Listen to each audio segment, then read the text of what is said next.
This man here, his name is Dr. Hi, Jim everybody. Coan. This is fun. This footage is from a talk he gave on this channel last week. I want to tell you about this task that I use. This is the hand-holding task. It's the fruit fly of my laboratory. And what I do is I bring dyads, two individuals, into the laboratory, and I put one of them into the MRI scanner. And while they're in the scanner, I show them a red X or a blue circle over and over and over again. And the red X indicates a 20% chance of electric shock. And the blue circle indicates total safety. They know they're completely safe when they see that blue circle. And what that allows us to do is look at the difference between shock, threat, and safety in how their brain is functioning. And we do this under 3 different conditions for every person that goes into the scanner, either while they're alone, while they're holding hands with a total stranger, or while they're holding hands with a person that they know. It turns out that these 3 conditions produce very different kinds of neural activity in the brain, particularly in the prefrontal cortex. The prefrontal cortex is this large area of the brain right here underneath your forehead. It's responsible for a lot of things, and one of the most important is emotional regulation. Basically, our prefrontal cortex can calm us down. What we found was that when you're in a brain scanner and you're under threat of electric shock, your brain gets pretty busy dealing with that potential threat. And what they further found was how busy your brain got depended on your social environment. Here's a map of the activity of 5 different brain regions while under the threat of shock. For each different region, there was significantly more activity while they were with a stranger or when they were alone than when they were with a partner. Basically, when you're with a partner, your brain doesn't have to work so hard to calm you down. Simple handholding with a romantic partner actually decreases activity in regions of the brain tasked with processing somatosensory signals related to pain, as well as the emotional components, what we call sort of the suffering component that goes along with those more somatosensory signals. What this means is when you're holding your partner's hand, the electric shock is genuinely less painful. So the conclusion, tentatively here, is that supportive presence regulates threat-related brain activity. And if you're like my mother, you don't think this is that surprising. When I told my mom this, she was like, well, how come you're getting so much attention for this? You should have called me. I knew already that hand-holding when you're stressed out would make you feel better. And she has a point. So we don't need an MRI study to tell us that it feels good to hold hands, but we do need one to tell us why. So why? Why does it feel good? Well, before we can answer that question, we need to take a brief diversion into hill climbing. Why don't you come with me?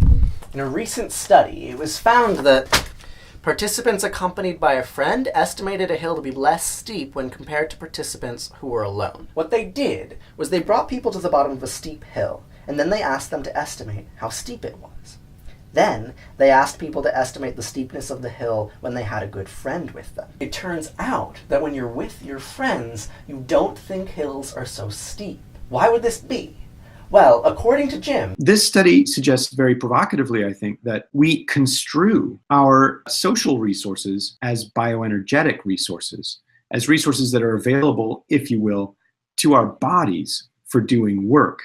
Now let's go back to hand-holding. They did another study where instead of the threat of shock being to the person in the MRI machine, like here, instead the shock threat was to the human who was holding their hand. This is the lateral prefrontal cortex. This is that region of the brain that is very commonly regulated by hand-holding. And here on the y-axis, in both of these graphs, is the percent signal change in this region attributable to threats directed at the self. And on these x-axes, you have percent signal change in that same region attributable to threats directed at the friend on the one hand and the stranger on the other hand. And what you'll see is there's this nice positive correlation between threat to self and threat to friend in the lateral prefrontal cortex that doesn't exist at all when you're looking at people responding to strangers under threat. This is really interesting. What's interesting about this correlation is that I'm responding as if my friend is myself, as if my friend is going to experience things the way that I do. Bottom line is that we think that the other is non-trivially encoded by the brain as the self.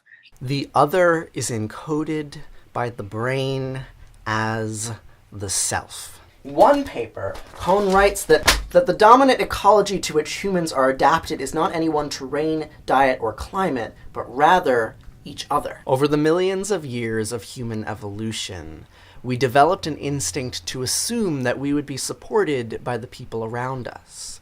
And the way that that works neurologically is for our brains to construe the abilities of our loved ones as our abilities. One of the ways that we may be able to actually define familiarity is that the person or object that comes to be felt subjectively as familiar, that sensation of familiarity is the sort of grafting of that person or thing onto our brain's model of what the self is and what the self can do. So at this point in the video, what I should do is give you a nice, clean definition of the self. But of course, I can't. We've been trying to figure out what the self is since before history began, and we likely won't figure it out until history ends. But what I can do is tell you one thing the self isn't. The self is not some membrane-bounded entity. It is not the equivalent of my body or even my mind. What this research shows is that whatever the self is, it's extendable. Selves only exist in relation to other selves, and we need each other. That is, to be human is to be connected.